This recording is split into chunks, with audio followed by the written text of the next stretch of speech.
Hey guys, my name is Duke Alexander Moore. I am an advanced QuickBooks Pro advisor and an enrolled agent. The purpose of this video is, just to teach you guys a little bit more about the H.Y.K tax strategy.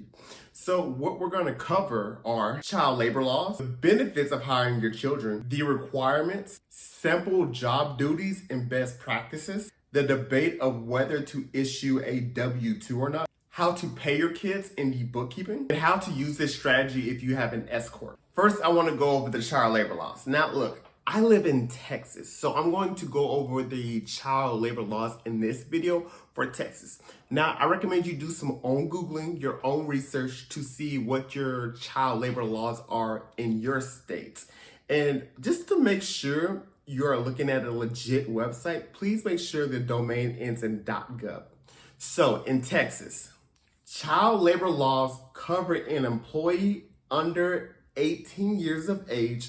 Once an individual reaches age 18, they are considered an adult under child labor laws. However, there is an exemption. When a business is owned or operated by a parent or legal custodian, the parent or custodian may employ their own children at any age to work any hours, so as long as the work is non-hazardous and the child works under the parent or custodian's direct supervision. So my takeaway from reading Texas's child labor laws is that yes, child labor laws are very legal and you need to be aware of them. However, there are exemptions when it comes to hiring your own kid. Okay, now let's talk about the benefits of hiring your kid in your business. Well, the first one is that they get money to pay for things themselves. New clothes, a new smartphone, and whatever else they beg you to buy. Look, these are things as a parent you may be paying for anyways. So why not have them work in your business? You pay them a reasonable salary and they use the money to pay for it themselves. Second, it's a tax deduction for the parent. When it comes to taking a deduction for an employee on the tax return, it doesn't matter whether you got the employee from jobs.com or whether the employee is your kid themselves. A tax deduction is still a tax deduction. A business expense is still a business expense. 3, kids do not have to pay taxes on the income. The IRS states that payments for services of a child under age 18 who works for his or her parent in a trade or business are not subject to Social Security and Medicare taxes if the trade or business is a sole proprietorship or a partnership in which each partner is a parent of the child. Also, no one, including your kid, pays income taxes on income above the standard deduction. For 2020, that amount is $12,400. Now, if you're watching this in a year other than 2020, you might want to do a quick Google search. Just type in what is the standard deduction for this year, and Google should provide you with that result. And that is your threshold when it comes to income tax. So for 2020, this means you can pay your kid $12,400, and that income is not subject to Social Security taxes. It's not subject to Medicare taxes. It's not subject to income taxes. And if this is the only income they had for the entire year, they do not even have to file a tax return. Now let's talk about the requirements. 1, the child has to be age 17 and younger. Now, while there is no minimum age requirement, a good recommended age range would be between 7 and 17 years old. There is also no limit of kids you can use for the H.Y.K tax strategy. So if you have 3 kids, 4, 5, 6, 7, 8, 9, 10 kids, and it all makes sense for them to work in your business, and it all makes sense for you to pay them a reasonable wage, well, put them in the business. There's no limit on the amount of kids you can place in the business. 2, the parent's business must be a sole proprietorship. This includes a single member LLC or a partnership where the only partners are parents of the children. A sole proprietorship is a business that is not a corporation, so like an S-corp or a C-corp. So if you receive a 1099, you are a sole proprietorship. You can use the H.Y.K tax strategy. If you are a single member LLC, meaning you are the only owner in that LLC, you are a sole proprietorship. And by the way, owners in an LLC are legally called members. Have some type of side hustle that also qualifies as a sole proprietorship. Third, they have to be your kid. You can't just go outside, grab all the neighbors' kids and try to hire them.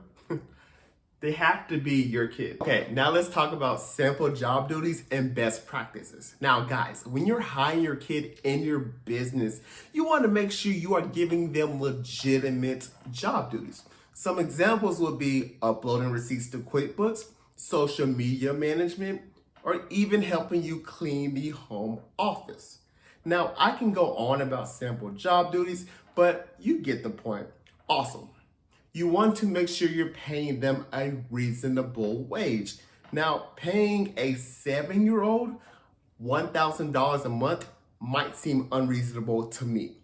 Paying a 7-year-old $100 a month seems reasonable to me. It is up to you as the parent / business owner to determine what is a reasonable age for your kid to start working in your business and what is a reasonable salary you're going to pay them. Next, I want to cover a more serious topic: the debate of whether to issue your kid a W-2 or not. Now, I have watched every single video and read dozens of blog articles covering the hire your kid tax strategy. There's kind of this debate of whether or not you should issue your kid a W-2 or not. Well, I've narrowed it down to this. While in theory, yes, you may not be penalized for not issuing your kid a W-2, it's still best practice to go through the formal process anyway, which I will explain later in this video. And the reason why I recommend that you use the W-2 method is because when you're using the H.Y.K tax strategy on your tax return, you want to make sure you are taking that deduction with confidence. You want to take that deduction knowing you did everything you were supposed to do. You see, when you are taking deductions on your tax return, you generally do not have to submit any proof with it. The only time you're going to have to provide proof is in case of an IRS audit. The purpose of an IRS audit is to make sure you are paying the correct amount of tax. So if the IRS randomly decides to examine your tax return and they say, you know, that doesn't look right. They will then ask for proof for that deduction you claimed on your tax return. So this is why I recommend that you use the W-2 method. Not only will you be able to take that deduction with confidence on your tax return, you are also preparing yourself just in case you were to ever get audited and they ask for proof. Now let's talk about how to actually pay your kids and the bookkeeping behind it. So remember, in order for this to work, the H.Y.K tax strategy, your business must be a sole proprietorship or a partnership where the only partners are parents of the kid. Once you understand that concept, you're going to want to open up a separate bank account for your kid. You're then going to want to transfer money from your business bank account to your kid's bank account. This is how you're going to pay them. You can also get them a debit card. Now, if you're using the W-2 method, you're going to want to add a payroll subscription to your QuickBooks company profile. This will take care of your tax filing and payments. You do not need the most expensive one. In fact, I recommend the cheapest one, which is currently the core subscription. You're also going to want to go through the formal process of hiring your kid in the business. This means having them fill out an I-9 and a W-4, and you as the parent / business owner, you're going to have to open up an account with your state. Now, if you live in Texas, This is called the Texas Workforce Commission. Now let's talk about what to do if you're in an S-corp. If you are in an S-corp, there is a workaround. Before I mention the workaround, I do have to advise you that this is an aggressive but legal approach that may raise an eyebrow or two. So before you implement this aggressive approach, you need to assess your risk, because all it takes is one random audit for the IRS to start digging around. So if you haven't done a good job of taking care of your bookkeeping, this approach probably is not for you. So if you're in an S-corp, what you're going to want to do is open or start another sole proprietorship. Other professionals usually call this a family management company, call it FMC.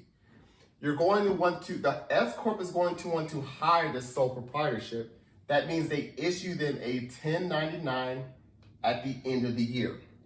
Now, the S-corp pays the sole proprietorship, the family management company. The family management company then pays the kids. Okay? So, because remember, one of the requirements is that the business must be a sole proprietorship. S-corp isn't a sole proprietorship, it's a corporation. So, a strategy is to open up a second sole proprietorship, have the S-corp pay the sole proprietorship, and then have the sole proprietorship pay the kid. Now, once again, this is an aggressive approach, so it's best that you assess your risk before implementing it. Hey, if you found value in this video, please leave me a comment, scale 1 to 10, on how valuable this information was. Also, if you would like to see more, please give me a thumbs up and a subscribe. And finally, if you would like to hire me to help you save on taxes or help you with your bookkeeping, please visit the link in the description and I'll be more than happy to help you.